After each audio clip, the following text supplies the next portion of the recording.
have gone through difficult times trying to get them visas across the country. But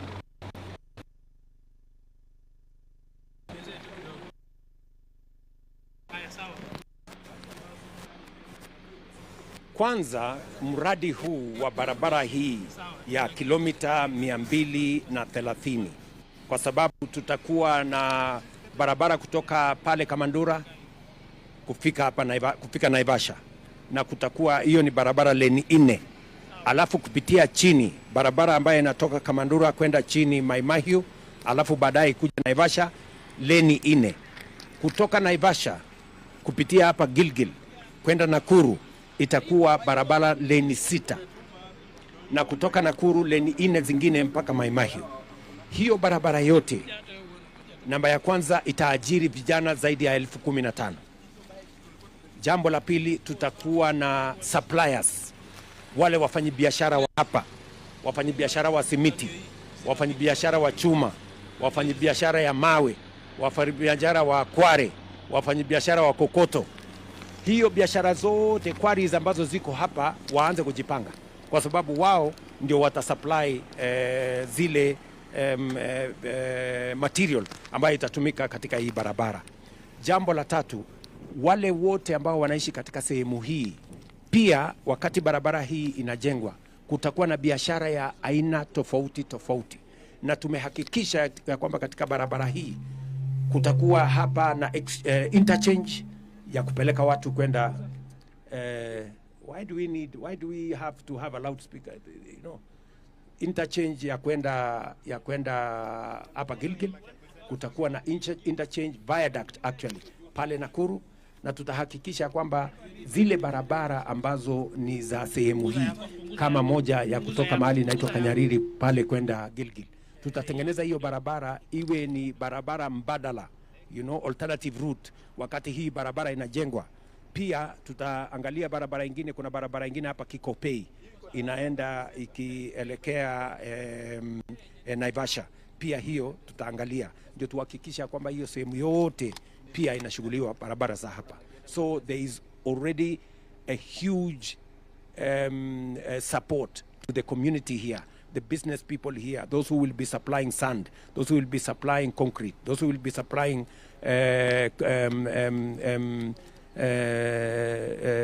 stones, those who will be supplying the quarries around here, the people who are doing business, the suppliers of cement, the suppliers of steel.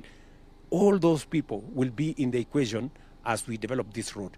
It is a road where I have been assured by the contractors 60% at the minimum of all procurement will be done in Kenya. So the local content of 40% will actually move from 40% to 60% to make sure that Kenya benefits as this road, and many communities and citizens living along this road benefit as this road is being built. Mr. President, in your grand plan, you have also announced the tarmacking of 20,000 kilometers. 28,000. 28,000 kilometers of road network. Yes. But the big question in Kenyans' minds is the financing of this tarmacking, owing to the debt question that obviously keeps ringing in our mind. What is your plan generally in terms of financing the construction of these roads? Just for the record, the road you see here, we're not paying a single coin. This road is funded by PPP, private-public partnership, all right?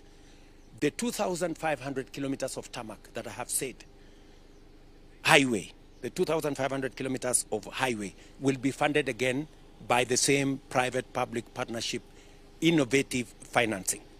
The rest of the roads in Kenya, I have already told the people of Kenya, the law was changed. I signed it last week into law that we're going to have a national infrastructure fund. The National Infrastructure Fund is going to get funding from our budget, from proceeds of privatization, from royalties of our natural resources, and leveraging on that from the private sector.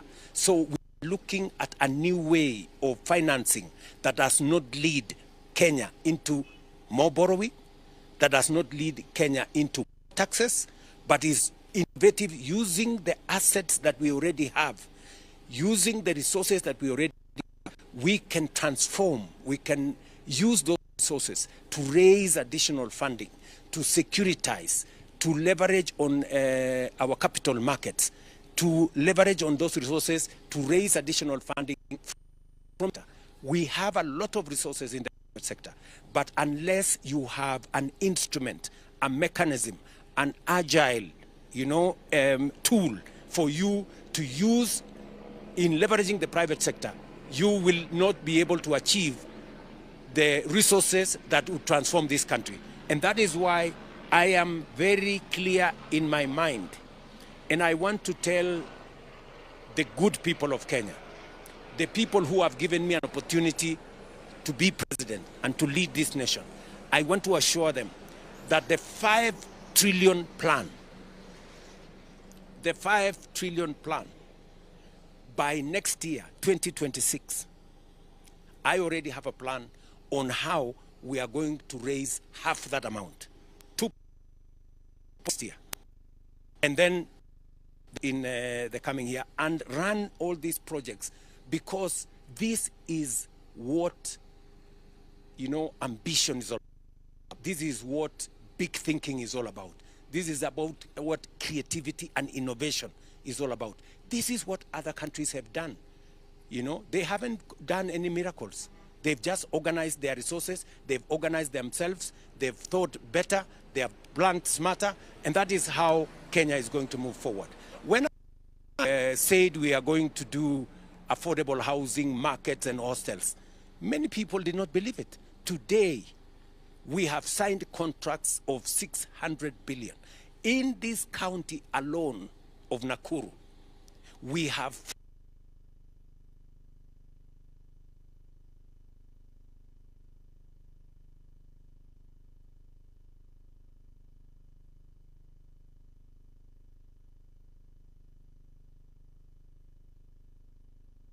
the towns here in Gilgil 2 weeks ago to start a market. That is what is going on around Kenya, and that is how we are going to build this.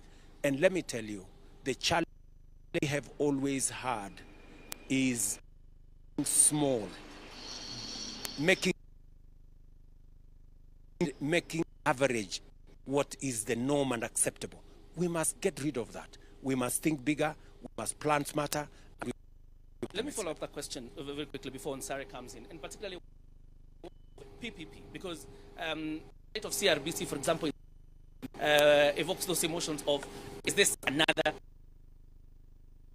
what is the model?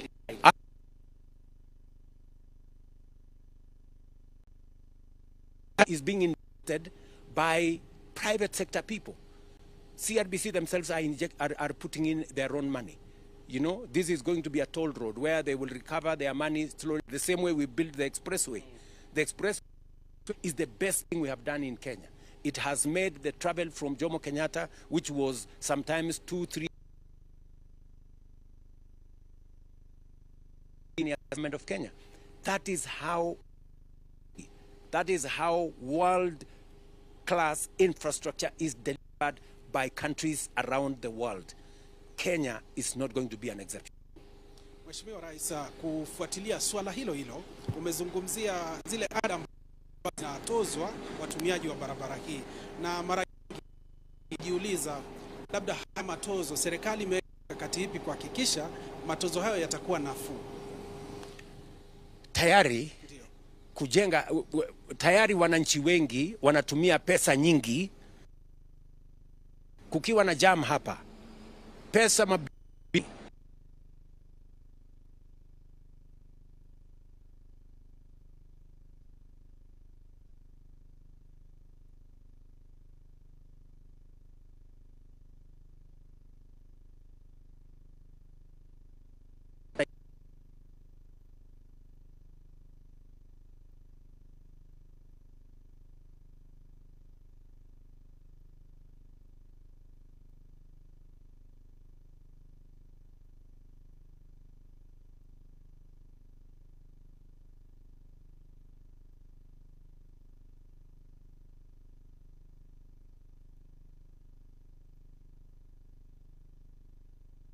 sensitive. Magari kwa mfano ya abiria, ada yake itakuwa chini. Magari ya mizigo ndio wao ndio watalipa zaidi. Na hiyo ni desturi ama mpango inayoendelea duniani kote. Mahali popote unaona barabara nzuri, highways zimejengwa, they are always built on account of private-public partnerships, on the basis of tolling roads, because a road is not a cheap thing. A road is a very important artery and it stimulates the economy, and therefore we have to find a way of financing it. Mheshimiwa, asante sana kwa jibu hilo, na nizungumzie swala lingine ambalo linajitokeza. Labda kuna mpango wa fidia kwa wale labda wataathirika katika mradi huu? Barabara tayari tuko na, we have already a corridor, so there will be no need to move anybody from anywhere, so that does not arise. Your Excellency, you revealed part of your grand plan again when you were in Uganda, and it's good you mentioned about this corridor because it's very important. But you also mentioned about the extension of the SGR all Correct. the way to Malaba. Sometimes there have been a sense of hesitation, particularly from the other side, in terms of starting the SGR. What agreement do you have, particularly with the government of Uganda, to ensure that it doesn't just stall at Malaba, it completes the corridor? For your information, I have had a conversation with President Museveni. The government of Uganda is 100% aligned to what we are doing here in Kenya. The extension of the road, dualling of this road to Malaba, already has set the stage for it. When it gets to Malaba, it should go all the way to the border with DRC. We have agreed with President Museveni that as we extend the railway from Naivasha here, and for your information, that exercise is beginning in January. Next year?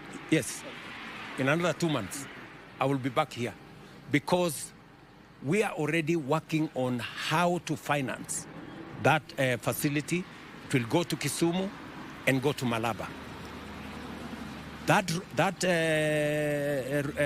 railway is now going to join what already Uganda have procured on their side, the SGR from Malaba to the border of DRC. So that railway is going to be one transport corridor that's going to open up Kenya, Uganda, South Sudan, Burundi, Rwanda, and DRC. And we are already aligned. A third artery that we are going to build also in consultation with the government of Uganda next year is to extend the pipeline from Eldoret to Malaba to Kampala and again to the border with DRC. That has already been agreed because unless and until we have this infrastructure, our region will continue to lag behind. And Kenya is the catalyst. Once we do it in Kenya, we justify then the rest of the journey into Uganda and into the rest of the East African region. I want to follow up with that question, Your Excellency. The SGR from Nairobi to Naivasha sometimes has been criticized because of the low take-up of cargo and sometimes underutilization. What lessons has government learned to ensure that as we extend the SGR all the way to Malaba, it doesn't become another story of low take-up of cargo and underutilization? Precisely because the rail ended up in Naivasha, while most of the cargo go all the way to the hinterland of East Africa. That is why the justification we have for extending this road to Malaba to make sense of it, so that anybody who is transporting, instead of having to clear goods twice, you transport the goods from Mombasa to Naivasha, and then you have to make another arrangement from Naivasha, either by road now to Kampala or to the rest of the country. Now it will be a one-way. And we have done the justification for this road, using the traffic, using the cargo that we have that goes to the hinterland of the East African community. And for your information, sometimes once the rail has been built. Mheshimiwa Rais, labda serikali ina mpango upi haswa? Kuna takriban asilimia 30 ya barabara ambazo zinahitaji kukarabatiwa humu nchini, si eneo hili tu, katika maeneo mengine. Labda serikali ina mpango upi kuhakikisha zinakarabatiwa? Tayari tuko na contractors wale wote kwa miaka kwenye contractors wengi walitoka barabarani,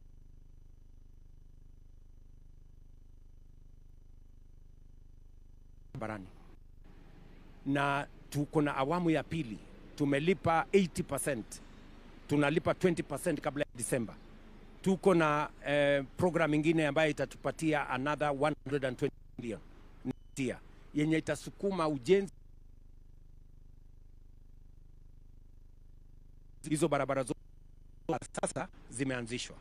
Lakini vile vile kupitia kwa program ya National Infrastructure Fund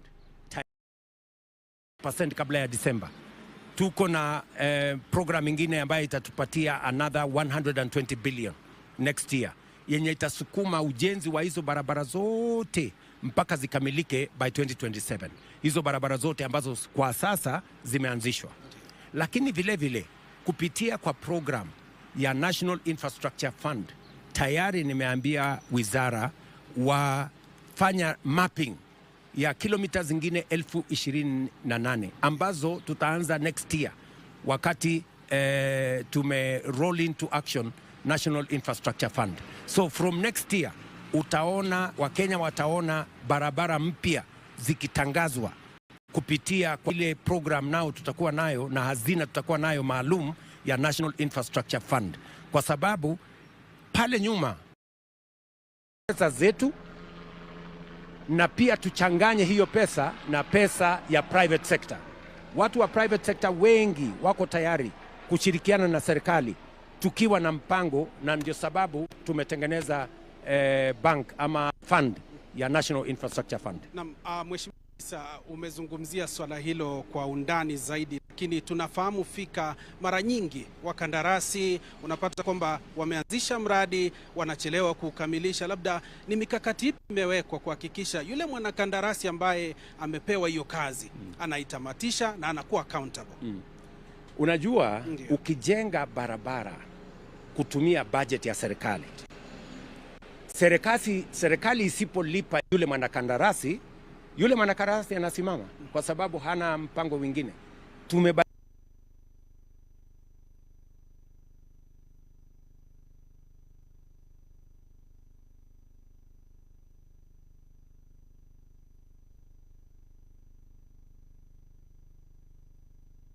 Ya private sector. Watu wa private sector wengi wako tayari kushirikiana na serikali tukiwa na mpango, na ndio sababu tumetengeneza bank ama fund ya National Infrastructure Fund. Na Mheshimiwa Rais, umezungumzia swala hilo kwa undani zaidi, lakini tunafahamu fika mara nyingi wakandarasi unapata kwamba wameanzisha mradi wanachelewa kukamilisha. Labda ni mikakati ipi imewekwa kuhakikisha yule mwanakandarasi ambaye amepewa hiyo kazi anaitamatisha na anakuwa accountable? Unajua, ukijenga barabara kutumia budget ya serikali, serikali isipolipa yule mwanakandarasi anasimama kwa sababu hana mpango mwingine. Tumebadilisha sasa kwamba ujenzi wa barabara utakuwa ni serikali inachangia kiasi, lakini yule pia ambaye anajenga hiyo barabara kupitia kwa private public partnership pia na yeye atachangia sehemu. Jambo la kwanza. Jambo la pili, kupitia kwa program ya National Infrastructure Fund, ile pesa tulio nayo kama ni 20% ya ile barabara tutaifanya, kwa sababu sasa tutakuwa na hazina which is agile. Sasa kupitia kwa ile hazina tuta leverage pesa kutoka private sector, ndio contractor awe na pesa ya kutosha mpaka hiyo barabara ikamilike. So we will have not only the resources to start the road, but under the National Infrastructure Fund we will have clarity on the start and the finish of every infrastructure that we develop, whether it is a road, whether it is an electricity line, whether it is a dam. We will have sight, because we will use our own resources to leverage resources from the private sector to make sure that we have resources to start and finish every project. In the past, when you use resources only from your budget, when the resources from the budget is limited, then that is how roads stall, that is how dams stall. But now that we are leveraging both public resources and private sector resources and bringing private sector into the equation, the discipline of the private sector, the resources from the private sector will seal the loopholes that have existed and that have made road construction take many years and that have made projects in the past to stall, whether they are dams or roads or whatever other pieces of infrastructure we have been developing. All right. Your Excellency, infrastructure is a very big bit, like you say, in terms of, particularly when you talk about regional trade, but it is just one bit when it comes to making it effective. The question is, as a region, how are you going to deal with the issues of corruption at border points, inefficiency in customs, and those problems of non-tariff barriers that have been inhibiting trade, particularly in this region? You have said it correctly, that infrastructure is not the only thing. That is why I said in my plan that we need to develop a high level of professional human capital that will assist us in dealing with inefficiencies, that will work with us using technology.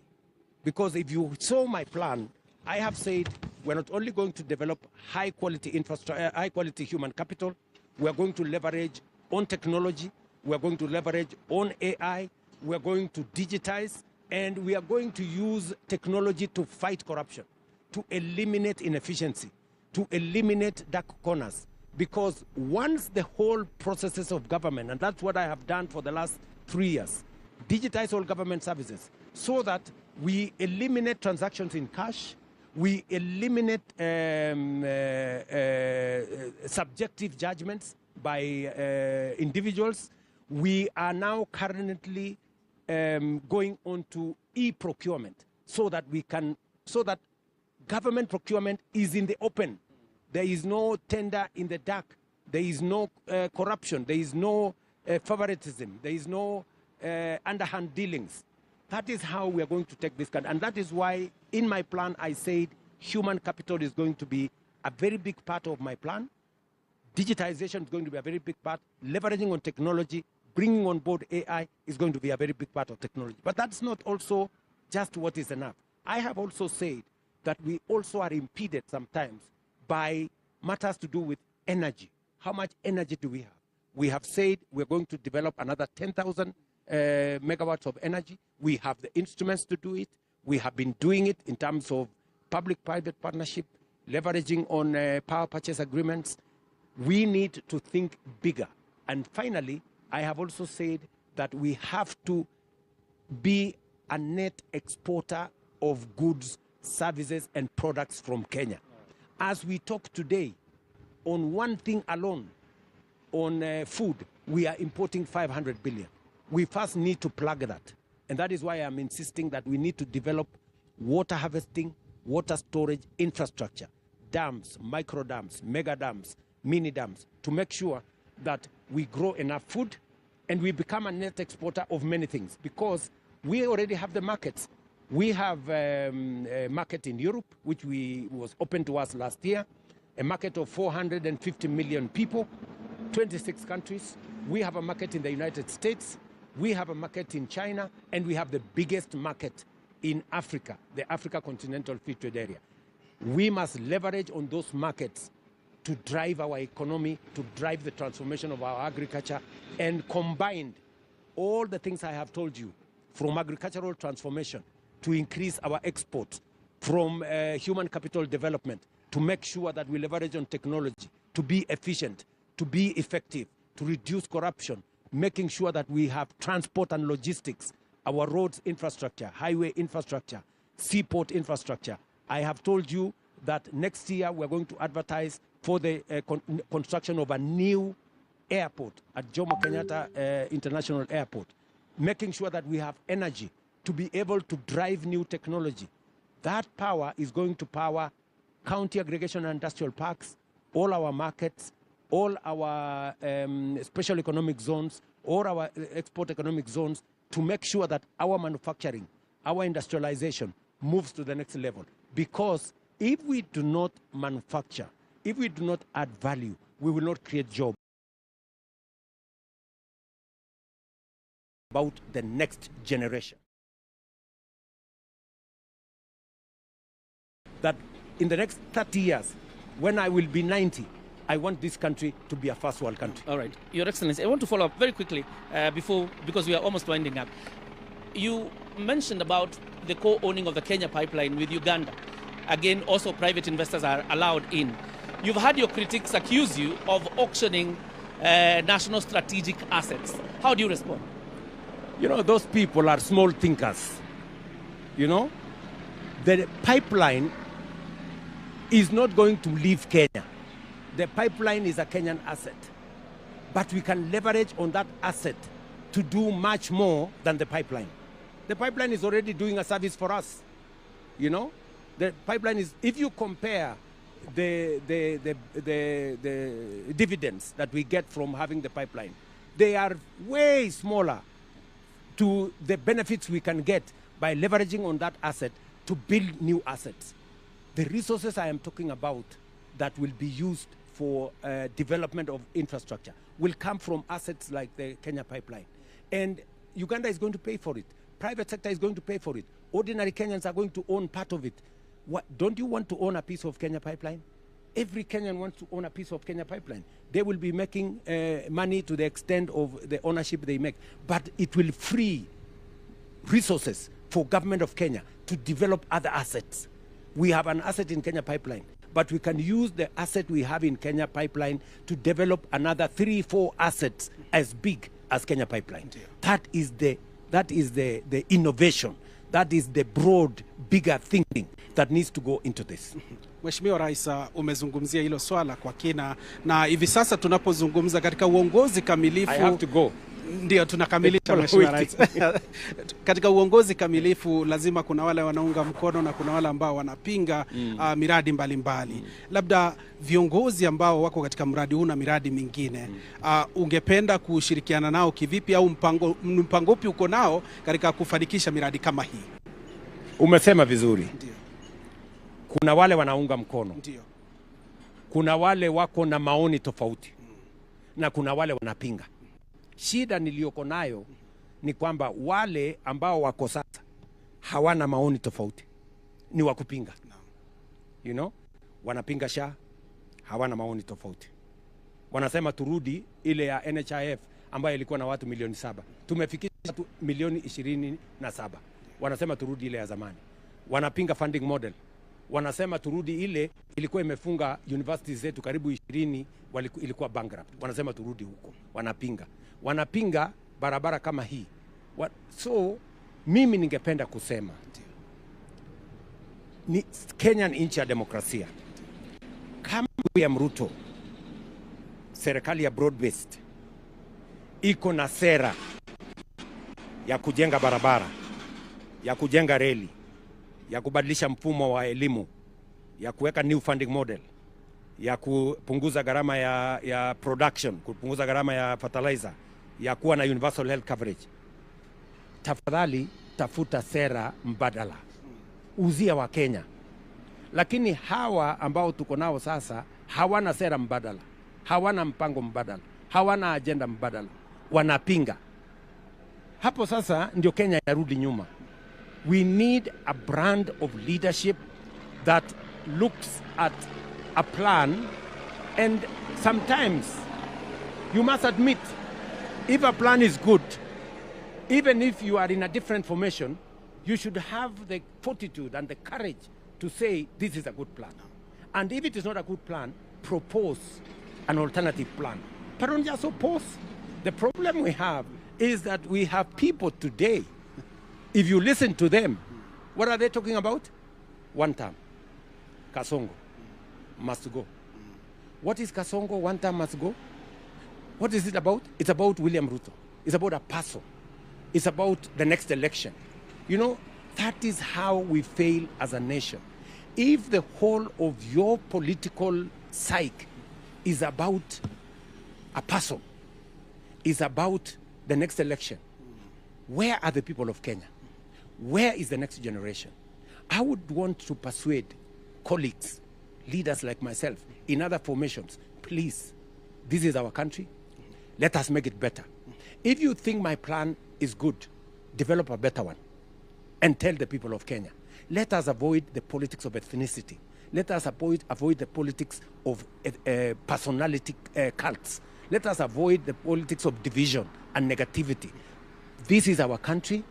We will either rise or sink together. So don't think that if you sink William Ruto or if you sink the next guy, you will be anywhere. Let us be positive about Kenya. Even if you don't like the next guy, think about your country. And therefore, I'm asking leaders, and I am prepared, I am willing to work with leaders from across the divide. I have said, I have discussed the plan I have with members of parliament, governors, citizens from across the political divide. I have discussed this plan with the former prime minister. I have discussed this plan with the former president. I have discussed this plan with whoever is willing to listen to what I have to say. And it is a plan that I am very passionate about because I have the opportunity to be the leader of our nation today, and I do not want to let the people of Kenya down. And for your information, I have set a very high bar for myself. Why? Because I am building on a foundation that has been set by others. President Jomo Kenyatta set the foundation of the liberation of our country. President Moi came and did the best he could. President Kibaki did a foundation on infrastructure. My friend President Uhuru made a huge contribution. But I have a unique opportunity. Why? Unlike my predecessors, I am a younger person. I am a very educated person. I have the relevant experience. I have no choice but to do better. And I am not taking this for granted. I know it is a moment in history that I have, and I want to do the very best for my nation. Okay. Can you quickly react, probably, Thank you very much. Very quickly, Thank to you. the by-elections yesterday? Did the by-elections outcome bail you The out? by-elections yesterday were a very big statement. Very big statement coming from the people of Kenya. That the people of Kenya are focused on the team that has an agenda, that has a plan, and that has a vision for Kenya. I have often tried to persuade the people on the other side that rhetoric, sloganeering, one time sijui Kasongo and all those, will not amount to a plan where people of Kenya can buy. The people of Kenya are very intelligent people. They can make a difference between the team with a plan and the team without. And yesterday, they sent a very powerful message. And I hope the people on the other side are listening. They sent a very powerful message that they are not interested in ethnicity, they are not interested in division, they are not interested in rhetoric, they are not interested in sloganeering. They want to see a credible plan, a team that has an agenda for the people of Kenya. And the outcome of that election is a big statement to everybody. Naam, Mheshimiwa, shukran sana kwa kutupa fursa kuzungumza nawe na vile vile watazamaji pia kufuatilia na kufahamu ajenda yako ya miundo msingi na vile vile maendeleo ya taifa. Na mimi nawashukuru wa Kenya.